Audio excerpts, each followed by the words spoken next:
Hello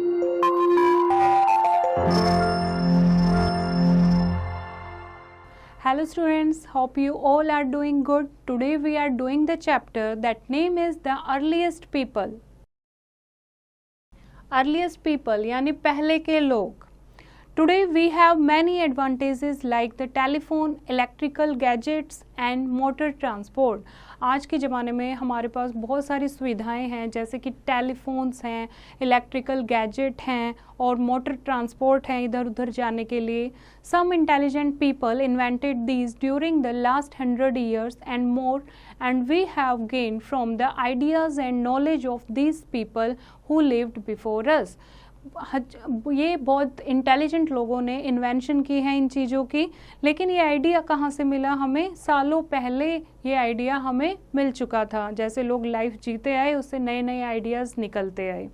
human being first appeared on earth about 40,000 years ago. पहली बार बोला जाता है या कहा जाता है कि पहली बार जब ह्यूमन बीइंग मानव जाति धरती पर आई थी 40,000 साल पहले आई थी. When they appeared, they already knew how to hunt for food and how useful fire was. जब वो आए थे तो उन्हें पहले से ही पता था कि हमें खाने के लिए कैसे शिकार करना है, एनिमल्स को कैसे शिकार बनाना है और आग का कैसे यूज़ करना है. They learned these from people whom we called hominids. और ये कहाँ से सीखा उन्होंने? ये उन लोगों से सीखा जिनको हम hominids बोलते थे. Hominids were not human beings, but they were very similar to human beings. Hominids क्या थे? वो ह्यूमन बीइंग मानव जाति में काउंट नहीं होते थे लेकिन मानव जाति जैसे ही थे. Hominids lived on earth for many thousands of years. बहुत हजारों साल तक रहे वो. During this time they learned to live comfortably with their environment. इस टाइम में उन्होंने सीखा कि अपने environment के साथ कैसे आराम से रह सकते हैं. They shaped stones into sharp tools which helped them to do things.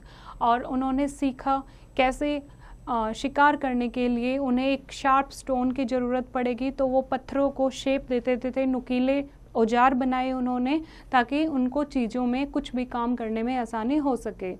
तो here is the picture of hominids. Fine.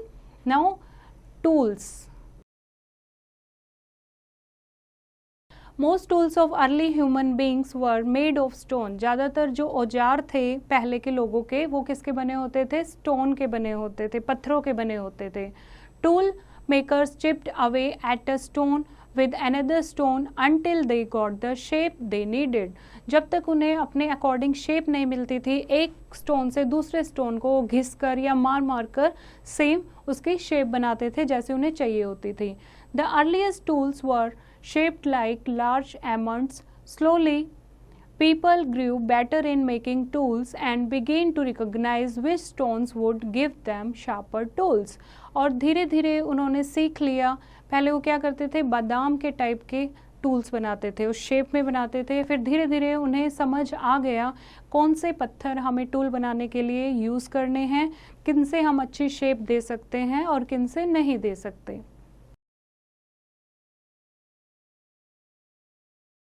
Now, some tools were made from bones or the antlers of deer. कुछ जो tools थे, कुछ औजार किसके बनाए होते थे? वो कुछ डियर के, हिरन के बोन से या फिर एंटलर से बनाए होते थे. The tools were used for hunting. और उन टूल्स का यूज़ किया जाता था हंटिंग करने के लिए, fishing, cutting meat, cleaning animal skin, digging and sewing.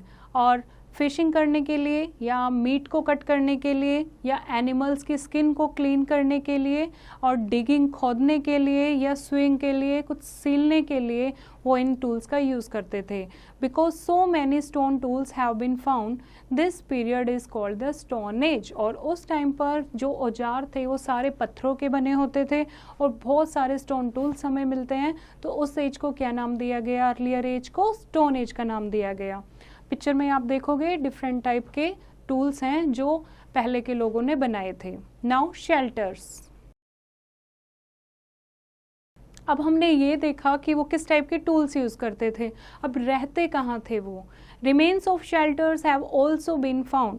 हमें कुछ कुछ रिमेन यानी अवशेष मिले हैं, जो स्टडी करते हैं हिस्ट्री की उनको कुछ अवशेष मिले हैं कि पहले के लोग कैसे रहते थे। They had pillars made of wood or animal bones which were covered with branches or animal skin. When it was very cold, the early humans lived in caves. तो उन्हें क्या मिले हैं, पिलर्स मिले हैं लकड़ी के, जैसे पेड़ से लकड़ी काट के उसके, या एनिमल बोन के बनाए हुए पिलर मिले हैं जो ट्री ब्रांचेस से या एनिमल स्किन से कवर किए होते थे। तो इस टाइप के शेल्टर में रहते थे, और जब बहुत ज़्यादा ठंड होती थी तो वो कहाँ रहते थे, केव्स में, गुफाओं में रहते थे। अब है पेंटिंग। पेंटिंग जो मिली है पहले के ज़माने की, उसके बारे में हम पढ़ने जा रहे हैं। In some parts of the world cave painting have been found. बहुत सारे वर्ल्ड में बहुत सारी ऐसी जगह हैं जहाँ पर केव पेंटिंग मिली है। जैसे वो लोग केव्स में, गुफाओं में रहते थे तो अंदर सुंदर सुंदर पेंटिंग बनी हुई है। Most of them show animals. ज़्यादातर क्या बनाते थे, एनिमल्स पिक्चराइज हैं, वहाँ एनिमल बने हुए हैं। तो a few have people as well. कहीं एनिमल्स बने हुए हैं, थोड़े बहुत पीपल की तस्वीरें, लोगों की तस्वीरें बनी हुई हैं। The colours used were made from colored minerals found in the soil। मिट्टी में जो मिनरल्स मिलते थे उनसे वो कलर भरते थे, कलर बनाते थे। सी the picture here, this is the cave जहाँ पर वो टूल बनाते थे और पेंटिंग करते थे। Now life of Hunter gatherers. Life of Hunter gatherer, Hunter gatherer मतलब जो हंटिंग करते थे, शिकार करते थे खाने के लिए। The main aim of early people was to find food so that they could survive। सबसे मेन एम उनका क्या था, उनकी मेन एम क्या थी, उनका मकसद था सिर्फ खाना।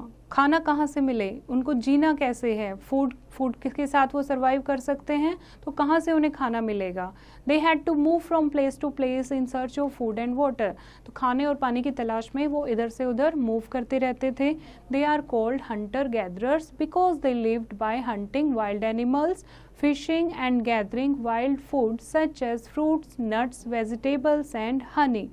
तो उनको क्या नाम दिया गया, हंटर गैदरर नाम दिया गया, क्योंकि वो फूड के लिए डिपेंड थे हंटिंग पे। हंटिंग यानी जानवरों का शिकार करके या फिशिंग करके, या फिर गैदरिंग वाइल्ड फूड जैसे कि फ्रूट्स, नट्स, वेजिटेबल है, इनको इकट्ठा करके अपना सरवाइव करते थे, खाते थे। तो इनको हंटर गैदरर का नाम दिया गया। The man went out hunting in groups. तो जो लोग थे पहले के ज़माने के, वो ग्रुप में जाते थे शिकार करने। They needed to know the trail and sounds of the animals. They hunted the elephant, the buffalo, the giraffe, the deer और स्मॉलर एनिमल्स। तो आवाज़ से ही वो पहचान लेते थे कि कौन सा एनिमल है और किसको हंट करना है। किसका शिकार करते थे वो, हाथी का, बफेलो भैंस का, या जिराफ का और हिरन का, या छोटे छोटे एनिमल्स का जो लगता था उन्हें हार्म नहीं पहुंचाएंगे, नुकसान नहीं करेंगे, उनका शिकार करते थे। The heavy animals were chased into a deep pit where they fell in or to a muddy marshy area where they got stuck. Stone tools were used to kill them and cut the meat so that they could carry it home। क्या करते थे ये लोग, group में जाते थे, या तो बड़ा सा गड्ढा खोद देते थे या उन एनिमल्स को वहाँ तक ले आते थे जहाँ मड्डी, मार्शी, कीचड़ वाला एरिया होता था, जहाँ वो एनिमल फंस जाता था। जब वो फंस जाता था तो ये ग्रुप में क्या करते थे, उसको स्टोन टूल से अटैक कर लेते थे और उसको मार देते थे और अलग अलग हिस्सों में उसको काट देते थे ताकि घर आसानी से ले जा सकें। The hunter-gatherers lived in large groups of many people because they needed each other। अब hunter gatherer जो थे ये बड़े बड़े ग्रुप्स में रहते थे एक दूसरे के साथ, क्योंकि इन्हें हर एक काम के लिए एक दूसरे की ज़रूरत पड़ती थी। Several people were needed to hunt, to carry the food home, to gather fruit and look after children. बहुत सारे लोगों की ज़रूरत पड़ती थी शिकार करने के लिए, शिकार करने के बाद उस खाने को घर तक ले जाने के लिए, फ्रूट्स को ढूंढ के इकट्ठा करने के लिए, बच्चों की देखभाल के लिए। Since then the lives of people kept changing, but human beings have continued to live in groups as we cannot survive on our own। तो लाइफ बहुत ज़्यादा धीरे धीरे चेंज होती गई, लेकिन स्टिल जो ह्यूमन बीइंग है, मानव जाति है, वो ग्रुप में रहना नहीं छोड़ पाया। अभी भी ग्रुप में रहते हैं लोग ताकि वो एक दूसरे के ऊपर एक दूसरे की सहायता कर सकें और एक दूसरे पर ऊपर डिपेंड होते हैं वो। Hunters are still found in South America, Africa, Asia and Australia. अभी भी कुछ शिकारी मिलते हैं साउथ अमेरिका में, अफ्रीका, एशिया और ऑस्ट्रेलिया के जंगलों में। अभी भी कुछ हंटर गैदरर्स आपको मिल जाएंगे। Now Hunter gatherer in India. India में कहाँ थे और कहाँ अब हैं, ये हम पढ़ रहे हैं। India has one of the largest collections of rock painting in the world. पूरे वर्ल्ड में, पूरे संसार में इंडिया में सबसे ज़्यादा रॉक पेंटिंग बनी हुई है, यानी जो पत्थरों पर पेंटिंग बनाई गई है। Most of these are in the caves of the Satpura and Vindhya hills in central India. ज़्यादा से ज़्यादा जो ये केव पेंटिंग है, रॉक पेंटिंग है, वो कहाँ मिलेंगे आपको? वो मिलेंगे आपको सतपुड़ा या विंध्या हिल्स में। The most famous of these early rock paintings are at the भूमबेटका in Madhya Pradesh. और सबसे ज़्यादा फेमस जो रॉक पेंटिंग है पहले के ज़माने की, वो भूमबेटका केव्स हैं मध्य प्रदेश में, वहाँ फेमस हैं। See the picture, this is the picture of Bhimbetka cave. In India, there are many groups of people who live like hunter-gatherers. They do not use stone tools but catch birds and animals. अभी भी India में group of people रहते हैं जो जंगलों में रहते हैं, जैसे कि हंटर गैदरर रहते थे, लेकिन अब वो स्टोन टूल का यूज़ नहीं करते। अब वो पक्षी पकड़ते हैं, बर्ड्स या फिर एनिमल को पकड़ लेते हैं। Fine. The Jarvas of Andaman and Nicobar Islands still live the life of hunter-gatherers. Andaman and Nicobar island के जो जारवाज हैं, एक प्रजाति है, वो अभी भी हंटर गैदरर वाली लाइफ जी रही है। In recent times, their way of life is undergoing a change because of modern influence and also because their home, the forest areas of our countries, is fast disappearing. अभी उनको थोड़ा सा change करना पड़ सकता है, क्योंकि अब के टाइम में क्या हो रहा है, लाइफ बहुत चेंज हो रही है, बहुत मॉडर्न फैसिलिटीज़ आ रही हैं और ऑफकोर्स उनके घर नहीं रहेंगे, क्योंकि जिस तरीके से फॉरेस्ट की कटाई हो रही है, फॉरेस्ट लुप्त होते जा रहे हैं, तो ये जारवाज प्रजाति जो है वो भी शायद सरवाइव नहीं कर पाएगी।